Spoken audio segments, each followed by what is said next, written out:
Conteneurs par dizaines, après les vastes opérations anti-djihadistes dans les sables sahéliens, le désengagement du Mali est une des plus importantes missions des soldats français. 2 à 3 convois aériens par jour et 2 à 3 convois routiers par semaine relient la base de Gao au Mali à celle de Niamey. Un rythme effréné qu'imposent les courts délais fixés par l'Élysée, car la France doit avoir quitté le Mali d'ici la fin de l'été.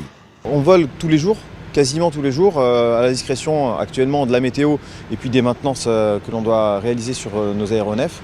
Donc ce qui fait une quinzaine d'heures de mission, quasiment une vingtaine d'heures de vol par jour. Donc ça fait que sur un mois, ça nous fait dans les 600 heures, un peu moins de 600 heures en cumulé.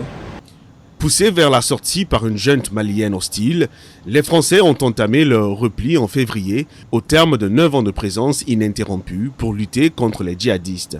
Après Gossi et Ménaka, les militaires sont en passe de quitter, courant août, leur dernière emprise malienne. Quelques 4000 containers et un millier de véhicules, dont des centaines de blindés au total, doivent être ainsi sortis du Mali par la France. Ce qui change, c'est qu'on est passé d'une intervention en urgence au Mali vers une intervention où le partenaire était plus impliqué, plus intégré. Aujourd'hui, on inverse complètement la relation partenariale. C'est le partenaire qui décide de ce qu'il souhaite faire, qui décide des capacités dont il a besoin et qui conduit lui-même les opérations.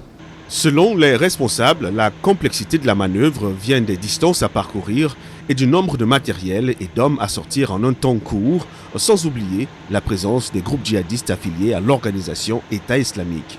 Mais dans cette région du Liptako, les groupes armés terroristes pratiquent l'évitement face à Barkhane depuis quelques mois, confie l'un des chefs militaires. Qu'est-ce que j'ai vu de la présence terroriste ?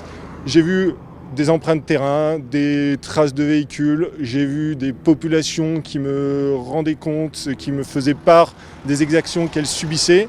J'ai eu également l'occasion de manœuvrer face à des motos qui étaient en incursion à partir de la frontière malienne, qu'on a repoussé à chaque fois, qu'on a fait fuir.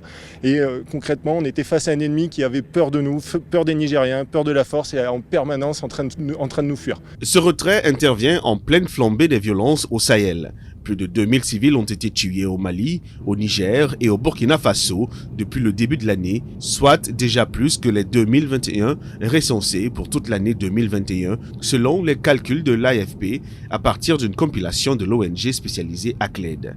Au terme de ce repli, seuls 2500 militaires seront maintenus au Sahel contre plus de 5000 il y a encore 2 ans. La France conservera notamment plus d'1 millier d'hommes au Niger, où un groupement tactique continuera de travailler en partenariat avec les forces nigériennes.